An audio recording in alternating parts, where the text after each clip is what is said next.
We're glad to have you here. Now, I want to introduce Joel Arnold.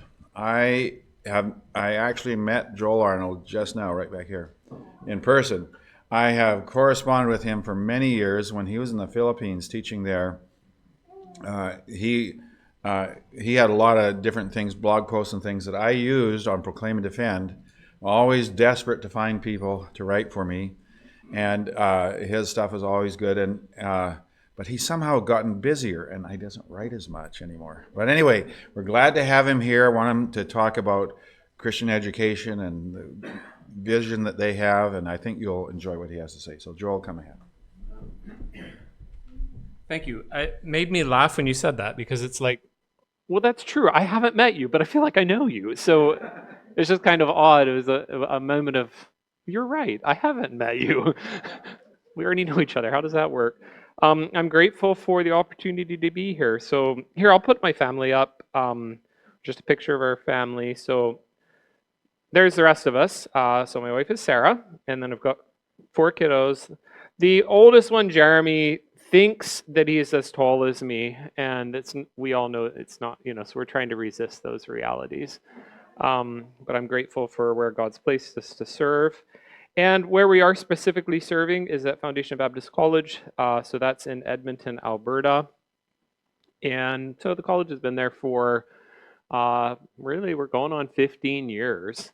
And in God's grace, we're doing a lot of work here. Recently, we're rebuilding our curriculum, and we're working on some things like accreditation. So it's a lot of work, but it's been a lot of growth. I believe very deeply in what God has given us to do. And that's what I wanted to bring to you here now, if I may. I want to talk with you specifically. Some of this will attach into what God's given us to do, but I want to talk to you specifically about the topic of training future leaders, or the vision or the burden that goes to the core of my soul, and I think we all share it. But this deep burden that the ministry and the longing for the ministry, a heart for the ministry, has to be multi-generational, period. We want to be faithful in our own day. Right? We want to be faithful with our own stewardship. We want to do our part. But it can't just end with us. Hezekiah's comment, you remember this there's the judgment that's given, and so to Hezekiah, there's going to be catastrophe coming soon after, and he goes, well, at least it'll be okay in my day. It's folly. It's wrong. Right? So that burden has to be multi-generational. We share that. We share that burden. We share that desire. But I'm going to put up, I'm headed somewhere positive, optimistic, promise. But I am going to start off pessimistic on the way to optimistic. It goes through some of the data that's out there on pastor age brackets. And I think the critical bit of this goes, these are comparison studies, right? So obviously there's all kind of, how do you define who's in, who's out, whatever. What defines a pastor? Are we including Mormons or something? You get into those questions. In any case, they're just comparative. And if you're looking across those, you see in 1992, the dark blue that says 33% up here. So the top, like the northeast corner on that circle. That's the under 40 demographic. And move across to 2017, and that has halved, more than halved. And what's filled in that percentage, the bulk of it is the green and the yellow.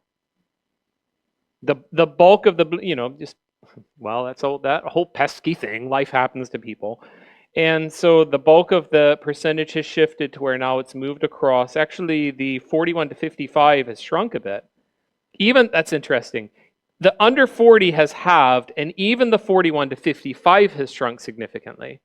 And what has exploded, or between those decades, what we're doing like 2.5 decades there, it's the 55 to 64s and 65 and olders.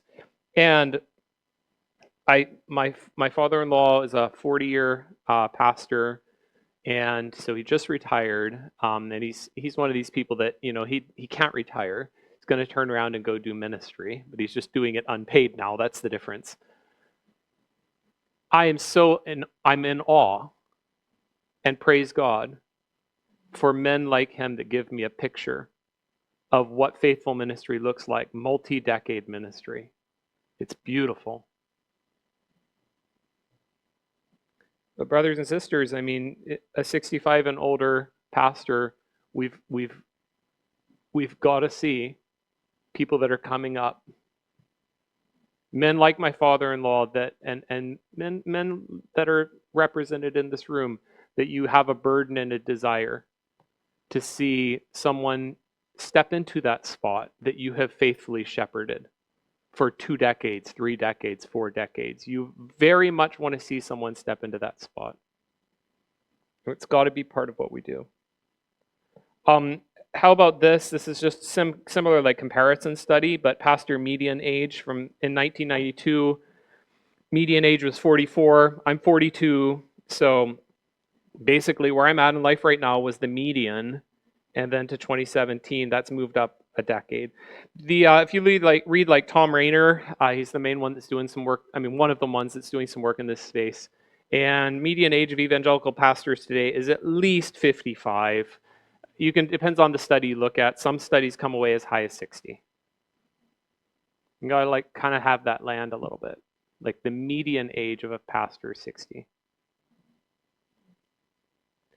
And then trajectory. I mean, if you're kind of watching as that goes across time, you can see it there in the one that I had previously. If you're watching, so if I just drew from 92 to 2017, and like there's that curve, and if I extend the line, which you can't extend the line forever because lives are finite, but the trajectory won't continue forever.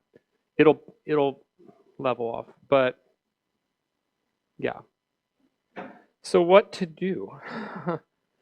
I will acknowledge right on the front end, there's one other expression of this. I think we would all resonate with this. What pastors say about the next generation of church leaders.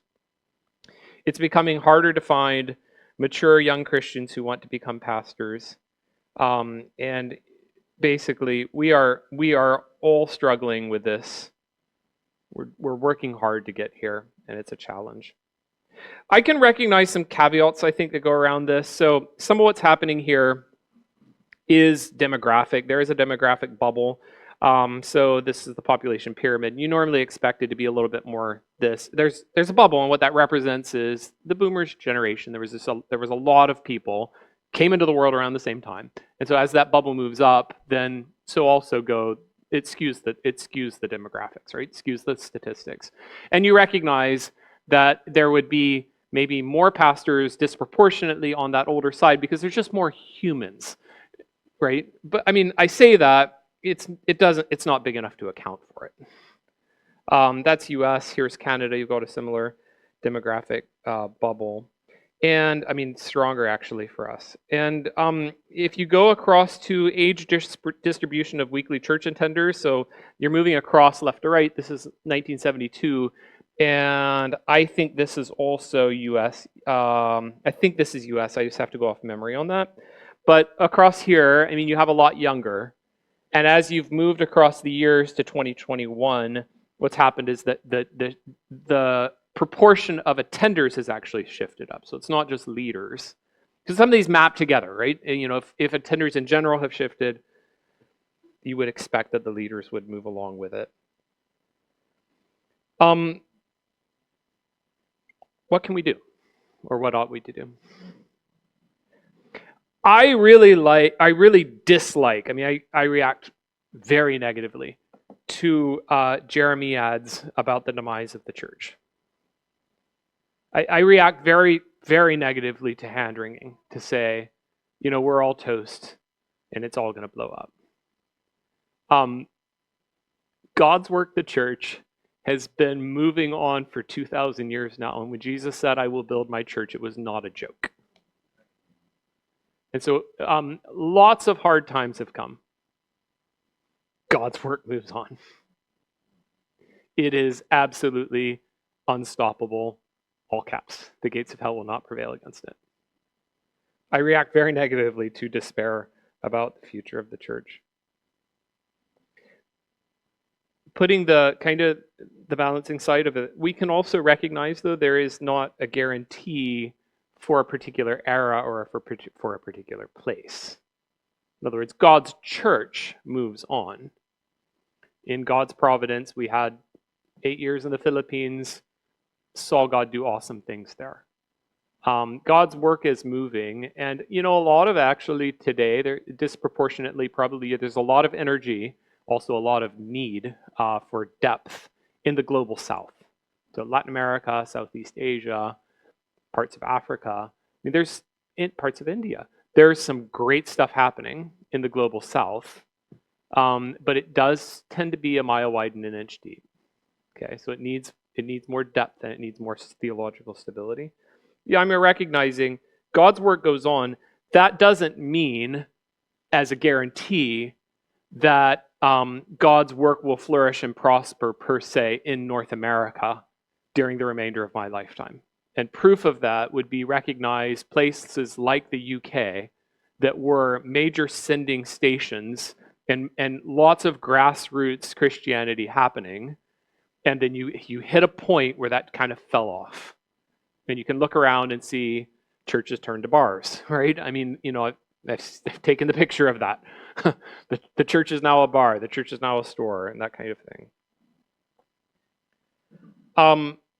What to do? I mean, certainly we ought to pursue new conversions and organic growth passionately, tirelessly, ceaselessly, and prayerfully. All those words are important. We ought to desperately seek new conversions and organic growth, not just transfer growth. Absolutely.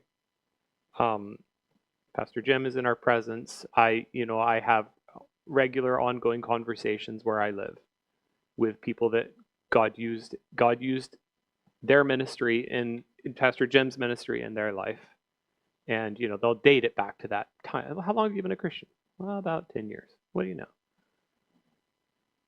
We have to seek that.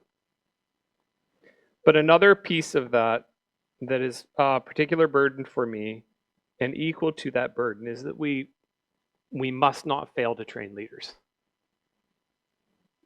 We must not fail to train future leaders.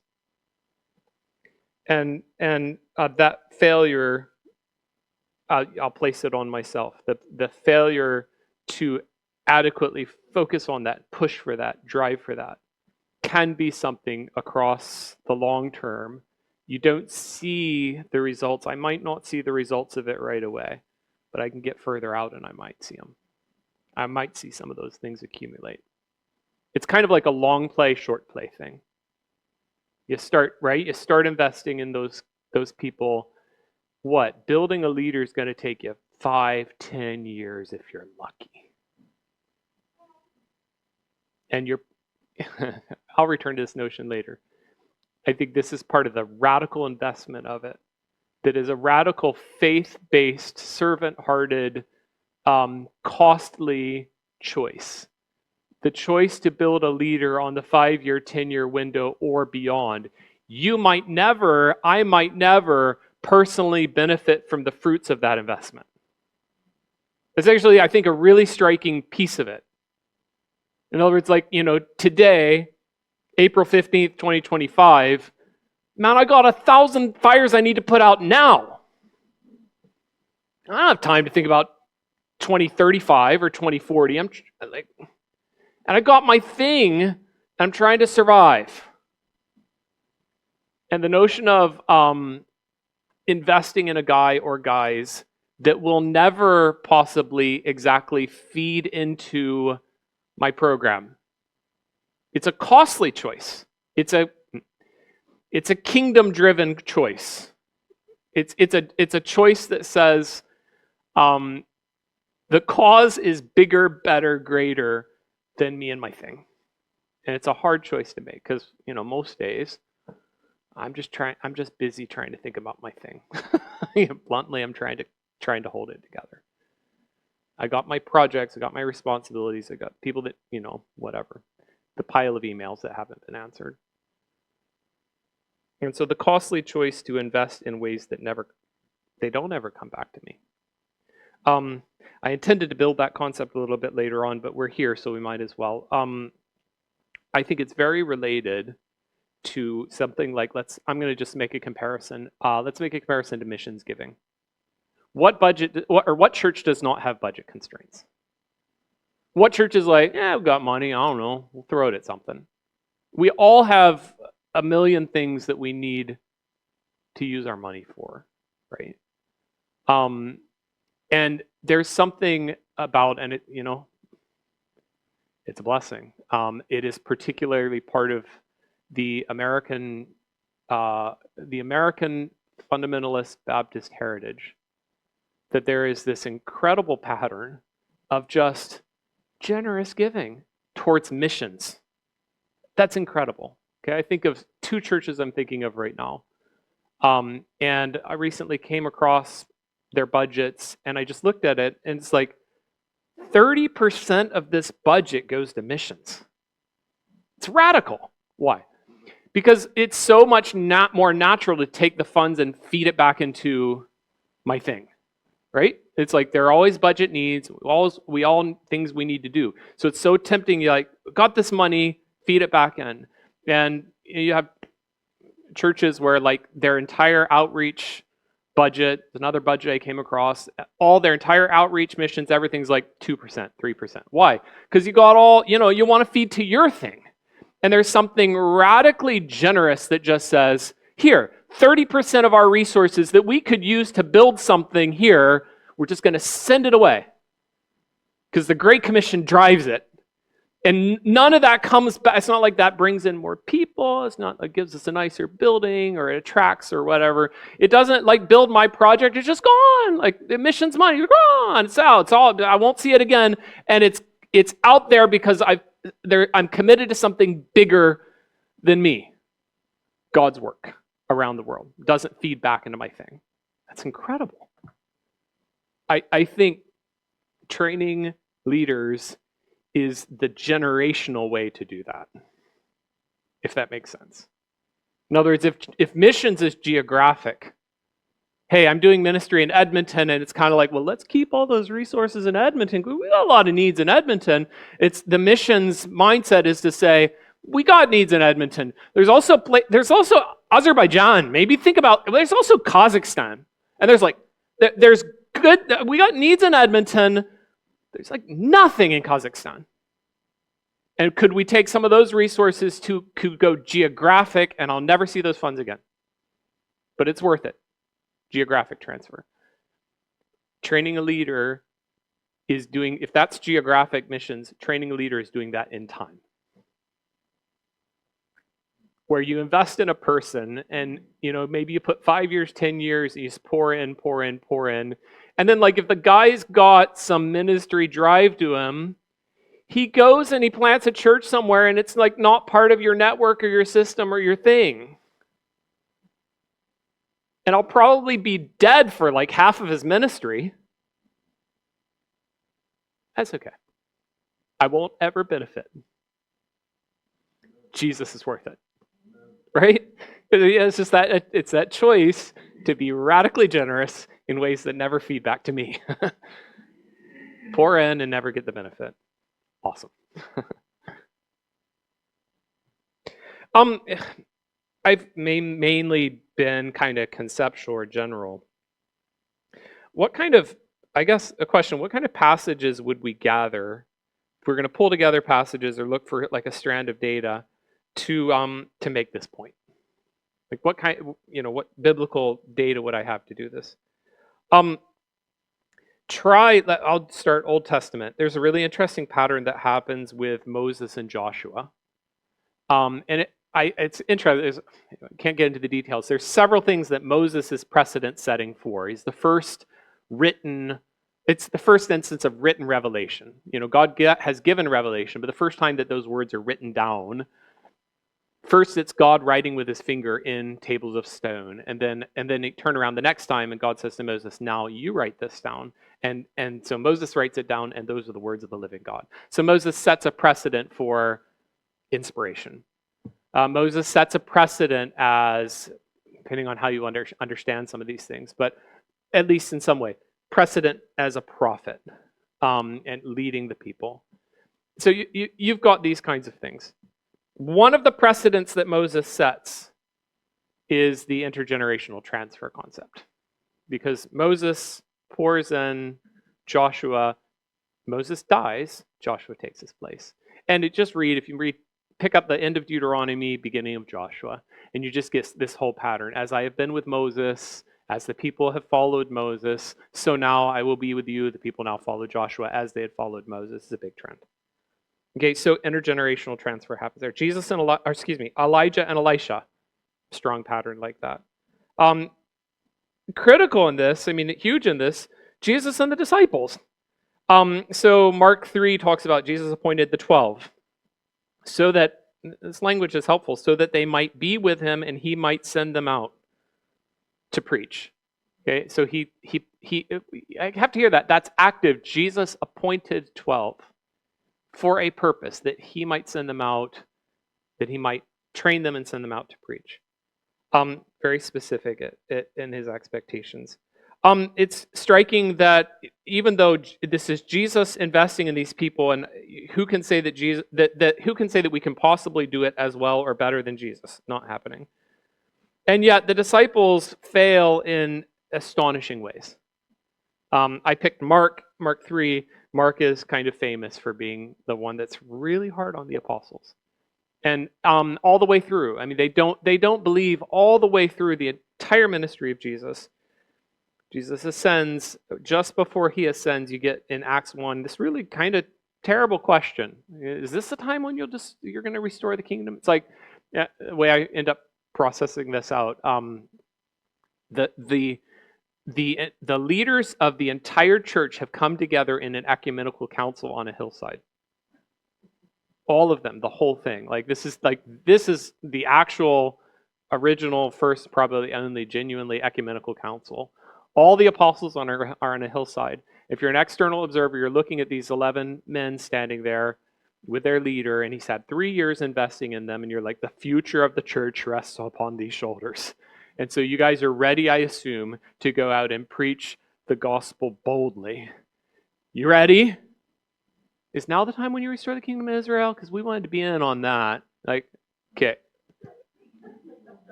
Not a lot of hope. And you know how the story goes. From Acts 1, we move into Acts 2. The Holy Spirit transforms everything. Peter preaches, and it's incredible. That we go from a total boneheaded question to brilliance. And when you study Acts 2, and the way Peter's pulling in Old Testament passages and weaving them together and all the implications of it, study it forever and you still don't get it. I'd like to maintain all the same in here. You continue to see the apostles in some ways flounder. There still are failures. They're still imperfect as we keep on going. Acts 15, they kind of seem not really quite sure what to do about the problem of Gentiles coming in. Peter is actually actively resistant to to God leading him to accept and bring in Gentiles. Peter completely drops the ball on gospel level issues in Galatians 1. Actually, totally messes it up. He lost it. He lost the thread. And yet, things go forward. And God works. And he works in spite of and through. And the ministry goes forward. I'll hold that thought out in a bit, which is one of the things we do, one of the concepts we'll have to do is the recognition you're putting new guys into roles, they are going to mess it up at times. The apostles did. And this is even after Acts 2. They still made some big mistakes. I would put in one other data point that I think is important, or on the way, I guess there's several other, but Matthew 28, if you just look for that make disciples language, and you recognize that a core part of the command, the mandate, Matthew 28, go make disciples, And Jesus' words are you're to teach them to obey everything I've commanded you. Carson makes a comment here. Jesus' words are to outlast the original witnesses, transcend generations, and be passed on. Make disciples, teach them to obey whatever I have commanded you to do. All of Jesus' words. In other words, here's a core, and I'd say this is almost like the thesis statement that I want to make for our time here. Training leaders and training disciples and training disciple makers is not ancillary to the core of our mission, it's central. And I understand making disciples would be completely wide open. I mean, my understanding of making disciples includes anything you do in Jesus' name and in joining obedience to Jesus' commands. What we heard in the sermon this morning, that was discipleship. I was being discipled. When we sing a hymn together, I'm being discipled. Okay, all of that is discipleship. Evangelism is part of this. All of that. See, but done rightly, inevitably, if I'm training disciples who will make other disciples, I must end up with, I have to end up with leaders. It's central to the mandate. It's even at the core of the Great Commission mandate. One more, if you go to Paul, Timothy, Titus, I have a graphic. Maybe I'll put it up in if we have a chance tomorrow. But try doing this. Try reading through the pastorals. Actually, if you just want to do 2 Timothy, that's fine. Just read through 2 Timothy and circle all the personal names. It's a ton. Just do that 2 Timothy. If you want to broaden out to the other pastorals, you get more. If you want to really go nuts, then you can include Romans 16, Colossians 4, a couple of these other passages. You start to discover we're hearing from the Apostle Paul, and right, it's tempting to just hear the guy with a microphone because he's writing all these epistles and he's doing the heroic work. Until you discover that he's got this entire coterie of people that are around him everywhere he goes. And he's interacting with them and investing in them. I mean, he's doing ministry in this dramatic evangelist kind of way, just all over the world, but he is not alone. He's basically never alone. He's got all these people around him that he's actively discipling or he's actively investing in as his leaders. And some of the richness of that theme goes exactly the theme I was trying to unpack with the disciples or the apostles. Jesus invested in 12 men. Gracious. One of them flat betrayed him, led to his death. A reservation that comes to our minds when we're trying to invest in and install leaders. Messy stuff happens. Just does. I mean, it's a theme. You have that conversation with guys, and I was thinking of a church planner in Edmonton, and his story was, we saw this church build up, and then I had a guy, and I thought this is going to be my elder, and we're going to work together with it. And that, as I was trying to work that to happen, the guy turned on me and split up the church, and the whole project died. Tragic, right? So I mean, it's dangerous. Training leaders is dangerous and costly. It can get messy. You almost might feel like it sets you back more than it brings you forward. I take a little hope in here. Jesus trained 12, and one of them delivered him over to the political forces and in order to get him killed. That was one of his disciples. So if you have felt betrayed by a person in whom you deeply invested, they can't have done as badly as Judas. And it doesn't necessarily mean that you are doing it wrong, because I know that Jesus trained his disciples well. We're not critical of Jesus' methods or his philosophy or how he did this or his choices or his priorities or any of that. And he still had one that betrayed him. And that's not to mention the ones that did succeed, like the success stories, were the people who, for instance, as soon as the soldiers came, all fled, sat around a fire and denied 3 times that they even knew him. Those are the shining bright stars. Take hope, brothers and sisters. You might invest in somebody and be sorely disappointed. I have to say this carefully. Jesus knows all things, but fair enough to say the disciples' behavior was a sore disappointment when we come to the end of the story. Similarly, I'm doing that here also with Paul. So the name Demas brings something to mind, right? And if your head's like mine, what you hear, the phrase is, Demas has forsaken me, having loved this present world. That's what this is like almost a phrase. Like the name Demas leads into the phrase. That's what happens in my head. Demas, negative. That's the first thing I think of. Let's see. Paul has this story. And so one of the things you can do is you go through 2 Timothy and you're circling personal names, do it in 2 colors.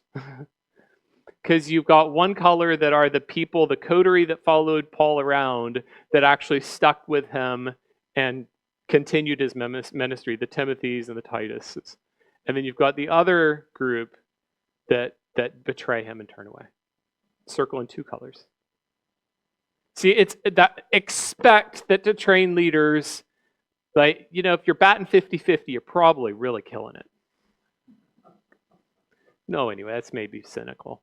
But that's not true, and that's not actually been my experience either, and I hope not yours. I mean, I have the privilege of working with some really wonderful guys. But I just say, if you have some failures, it doesn't mean you're doing it wrong. Do your best, but we try. I'll affirm this. It is probably going to be, I know it is, going to be more costly overall for you to invest in the leaders. It'll be more costly to invest in the leaders than to not. The easy path is to be like, you know what, I can just do this. And to install other guys is risky. And there might be some pressures. That's the easy path. The hard path, the costly path, the dangerous path is to do this, to invest in these leaders. It's also the commanded path.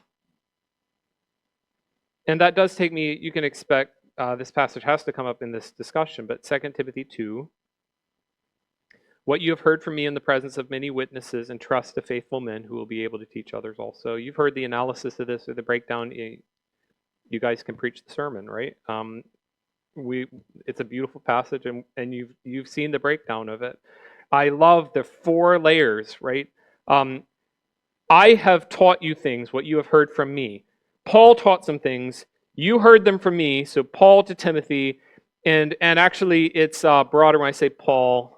It's in the presence of many witnesses. So Paul and the witnesses, if you wanted to count the witnesses even as the other apostles, you almost could get like a 5th layer, but we'll keep it at 4. Paul and the other apostles are speaking to Timothy, the things you heard from me in the presence of many witnesses, entrust it to faithful men, layer 3, who will be able to teach others also. Like, who does that? The notion that when you're training this leader, it's not even like, I'm going to invest in you, and then what's all in my mind is I'm going to give you like a amount of time so that can feed back in, and it can help save me time in the future in my ministry tasks or whatever. Like, Paul's so radical in the framework, the way he's telling Timothy to train the successors with a mind to their successors. There's no way, this is 2 Timothy, so Paul's at the end of his life. There is no way that Paul will ever see stage 4 successors. No way. He is not thinking about him and his own ministry program at all. He is solidly focused on the long-range, multi-generational, decades after I'm gone, and the notion, if Paul is paradigmatic for us, if Paul is an example for us, the whole be like me as I am Christ, as I am like Christ thing, follow me as I follow Christ. If Paul is paradigmatic for us, fair application, mandated as a core part of our ministry is to think this long range. That if I have influence in another human's life, I would like to build in the DNA, the framing, the thinking, the whole philosophy in that human's life. Hey, fellow human brother, my friend, next generation, I want you to make a priority of your life training other people who will train other people. Like how that's way out there. And it's mandated, thinking like that. And again, it's an expression of just a rich reminder, this whole thing's got to be, it better be about a lot more than me and my program. I know that's our heart. In a way that I'll never benefit from, investing in people long out there in the future. I mean, just this notion, as I've had conversations over the years, this is what happens. Somebody you get the burden, you go out, you seek to do it, and then you get stung. You get stung, and the person grows through, and they reach like ministry years, and maybe they turn on you, or they may just go somewhere else and kind of they look back in their memory. Memories are crazy, mutable things. They look back on their memories, and somehow they remember you negatively. They might be doing ministry. And could I put a little bit of encouragement around some of this? If part of your ministry life was you poured into some guys, and over the years, none of them stuck around, and they left and went and started other churches, and maybe they didn't even like you. In Philippians 1, Paul says, some people preach Christ because they love him, and some people preach Christ because they want to make me miserable, and I say, awesome. So that guy you pour into might at some point, I'm thinking of a pastor I know and love, had this happen to him, pours and pours into the guy, and the guy goes and became Presbyterian. I'm not Presbyterian. I'm very Baptist. And it's disappointing. That guy's, I wish he had a proper view of believers' baptism and so forth. But if Paul can look at the guys who are preaching specifically and purposefully and intently to make him miserable and rejoice, I think I can rejoice in a Presbyterian. It's hard. We'll get there. It's just got to give us time. They might go different, and maybe even a thicker form of it is, if they hate me, like who cares? That I'll lean in hard. If they hate me, like whatever. As long as they preach Christ and they don't hate him, I can deal with it. Whatever. They can talk about me behind my back. It'll be fine. One other data point that goes down this, you're familiar with these passages as well, Acts 14, when they had appointed elders for them in every church with prayer and fasting, they committed them to the Lord in whom they had believed. Titus 1:5, I left you in Crete so that you might put what remained into order, appoint elders in every town as I directed you. I've always pondered this, really been fascinated or just intrigued by it. If we're doing the chronology, we're probably around like the second half of the 40s. Wait, hold on. Second half of the 40s, when these things are probably being written. Jesus dies and rises again in the late 20s. And so we're just handful, 15-ish years, 20 max. And so then you're planning churches, and part of what you're doing as you're planning churches is appointing and placing elders. I'm in an educational institution, and education takes time, a lot of time. And I put before the guys, hey guys, it's worth working at it. It's going to take time, grow into it. I just want to counterbalance to even to some extent what I'm doing. Counterbalance on that. These guys, they can't have had a whole lot of time. You're planning churches like wildfire. And then you're placing elders, and there's different explanations that are possible. They may have brought other people from other churches. Yeah, maybe. Maybe you bring from a more established church in Antioch, and you bring a couple of guys there with you and get it going. Sure. Things like that. Somewhere in there, though, if I read the New Testament and I don't have any framework in my mind that they planted churches and they got leaders trained, and they handed some of that over, and they moved on. I think I'm losing something of the tang somewhere in here. These are Ephesian churches led by Ephesian guys, and the church is going for it. They can't all be transplants from Antioch and Jerusalem that you brought them in. And just to say, I mean, that part of the gospel spreading in this wildfire missionary kind of framework, it had to include training elders, training pastors, training leaders. Do you have to balance my emphasis here? The instruction about not being hasty. You've got a process. There's an ordination process.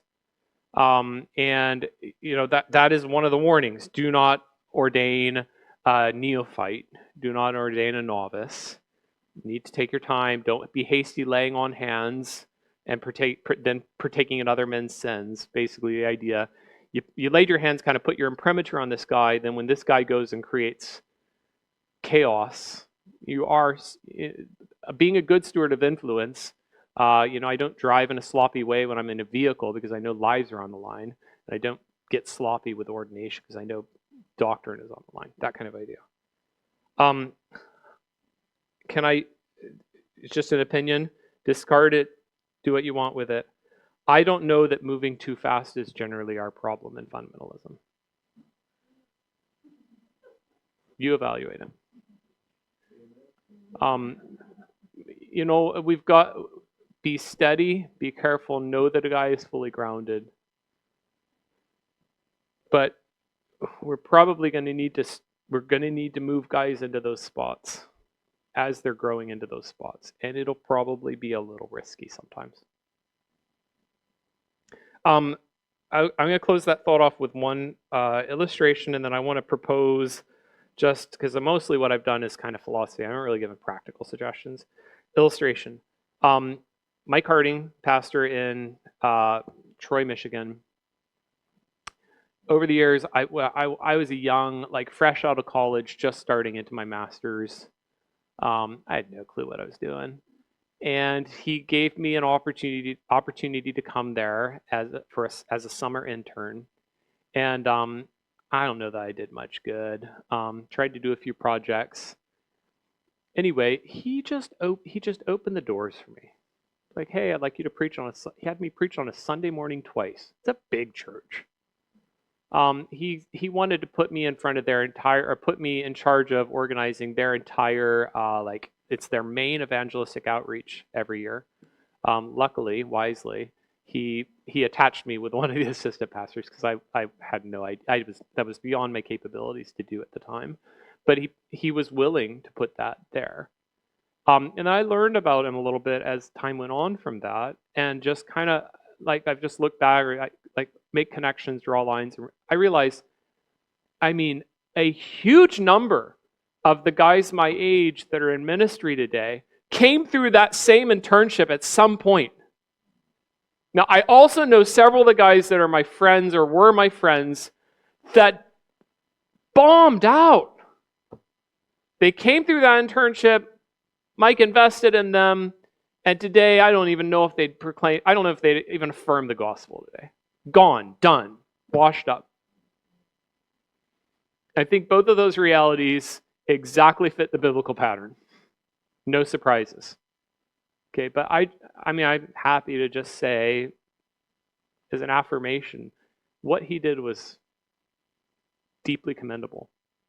And he was pouring into these guys, and it wasn't really benefiting the church, I don't think. And these guys moved on. They're ministering all over the world at different places. It doesn't feed back into his thing. It's a pretty awesome ministry he did. And he opened up doors for young, dumb guys. Young, dumb 23-year-old guys. And just, preach on a Sunday morning. Risky. And costly in some ways, but beautiful. Okay, a radical model. And I'm just going to give you two main ideas. And the first main idea would be particularly in institutional ministry training models, which I represent. Foundation Baptist College is what I do. For too long, our assumption was that we send off our best men to seminaries at a distance a long way away. We just kind of forget about them. Like, off they go. And I went to seminary in Greenville, South Carolina. Grew up in a really good church there. Very solid churches. Mount Calvary Baptist Church in Greenville. And, truthfully, because it's a big college town and all that, as I went through that time, I wasn't doing anything. I was going to class. And, you have the really big, solid, established, I remember I was in a Sunday school class one time. I think there were 30 people in the class. I counted 7 PhDs. 7 PhDs or PhD candidates out of 30 people. So, if you didn't have your PhD, you're not doing anything. I just kind of, it was a fabulous church, but just so much opportunity. And at some point, I did get the opportunity. Nate Bednar is a pastor in Atlanta. Another expression of generosity. And he would give me gas money to drive down to outskirts of Atlanta and help with the children's ministry and do the announcements and go home with the ladies after church, like the widowed ladies after church, and have lunch with the ladies there and just kind of do stuff. And it was awesome, just doing things. And that's part of the challenge. Part of the challenge is that we send guys off to seminary and they're ripped out of, or they're disengaged from practical ministry. It can go academic. And also pulling or ripping them out of their core context, you don't actually know what's going to happen. Okay, Canadian story. It's particularly painful here. We send our best and greatest, our opportunities, the guys we're excited about. We send them across the border because there's lots of opportunities, and they don't come back. One of the brothers in our city just said, for my whole ministry life, any guy that's interested in ministry goes south to study, never comes back. He said, and then when it's time for us to get a pastor, we don't know what to do. So we import an American. I'm like, I'm an American, so, it happens. Americans are all right. But we have to import an American. He just said, it's like, with some fire in his eyes, he said, it's got to stop. Yeah. See, and that's kind of the thing is, so send the guys off, and then when it's at retirement time, we kind of want to call out, tap into the seminary and be like, hey, got a guy for me? And the guy just sort of supposed to pop out of a black box, and then he'll come and... See, and here's what happened generationally. Those guys aren't showing up. These guys aren't showing up. So it's like, there's nobody coming out of the black box now. Where's our guy? And instead, where we have to shift is to focus on seeking up our replacements, seeking to raise up our replacements on day one. It's a more missionary model. Just imagine you went to Guatemala, you're planning a church in Guatemala, and so you get a handful of believers, and they're starting to come together, and now you got 20 people, 30 people. You know what a good missionary does at that point? Tell you what a good missionary does at that point. Good missionary looks around and says, who's the pastor for these people? And starts moving there. And it might be a 5-year, 10-year goal.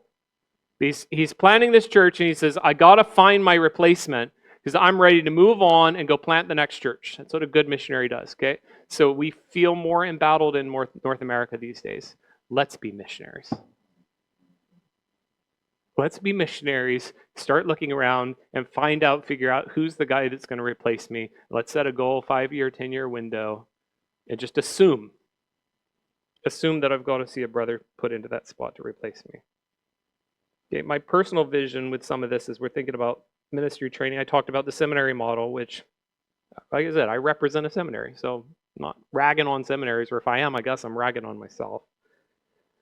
But one of the frameworks for this is provide training that can fill in the cracks or can be around the structure and let the church and kind of an apprenticeship model be a controlling or organizing center for some of that training. I'd love for us to be able to provide. I know Jem's heart to be able to provide some of those things that the guys need, maybe remotely, but to be able to do some of these, the original languages, the church history stuff, some of these core things that a pastor, with all the busy things you guys are carrying, you can't get to those things.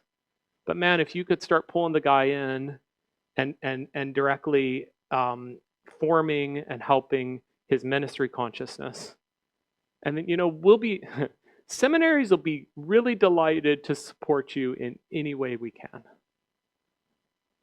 But we can't create the prospects. We can't create the individuals. That's coming out of churches. And we'll support you. That's the vision. We'll support you, but you've got to bring the guys forward that have the character. You know them. We don't know these guys if they show up. You know them, and that we could be part of backing what you're doing. And my second concept, because this is the next kind of challenge that comes up on this, where do I start? It's like, hey, I'd love that to happen. I don't have anybody that's interested in the first place. So where do I even get started with that? And so my last idea here would be, in order to see even the initial prospects, we've got to start opening up opportunities. And it is kind of on that Mike Harding model that I mentioned, probably going to be a little risky. And you got to figure out, and I have no idea, you've got to figure out what's the proper balance between risk and reward and how to work some of that.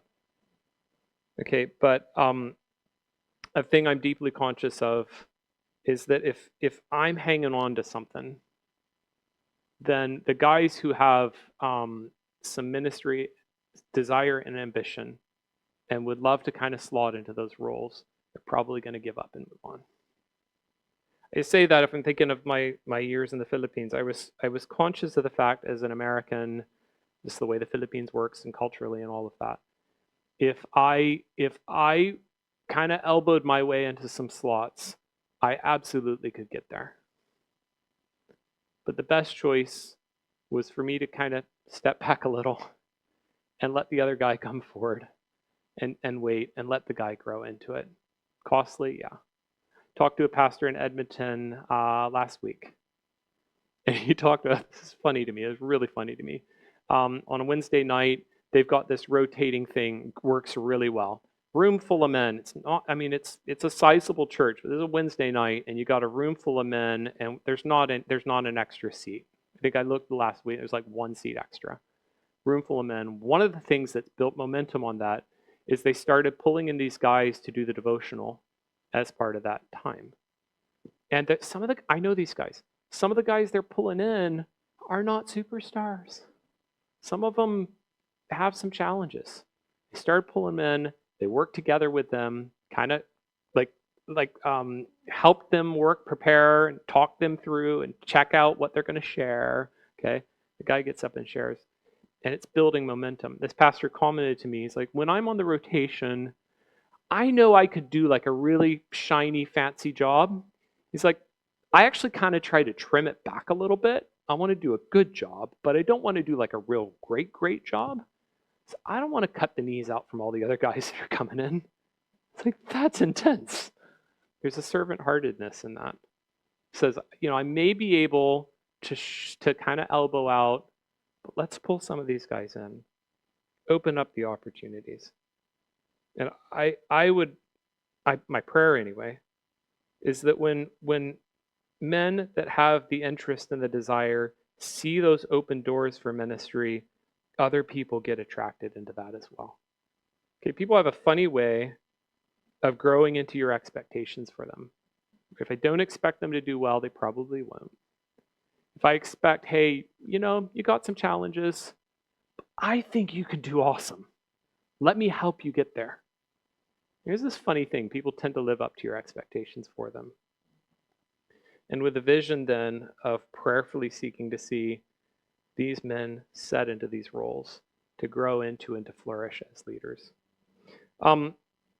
Last anecdote in here. There's a funny demographic trend that's happening. I've showed you demographic trends here already. There's a study just out of the UK. I think it was last week or the week before. Really dramatic study. And it is this burgeoning of actually, it's more political than theological, but conservative-ish interest highly concentrated in men in their 20s and 30s.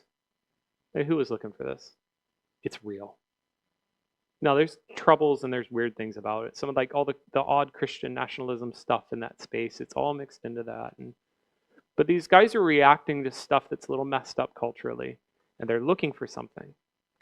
Okay, another demographic trend that's just striking to me. I talked to a Bible college president. Actually, it's like, I know I wouldn't even consider them Orthodox, but it's religious in Calgary. And he just said, I'm looking at my students, I'm not getting hardly any 18 to 22s. You know what I'm getting? Middle-aged men that have a heart for ministry, and they need to do a lateral. Okay, and profoundly helped me. That's who I'm helping in Edmonton. Don't miss those guys. Don't miss the middle-aged men that have already had kind of their career, and they've done it for 10, 15, 20 years, and they found it empty.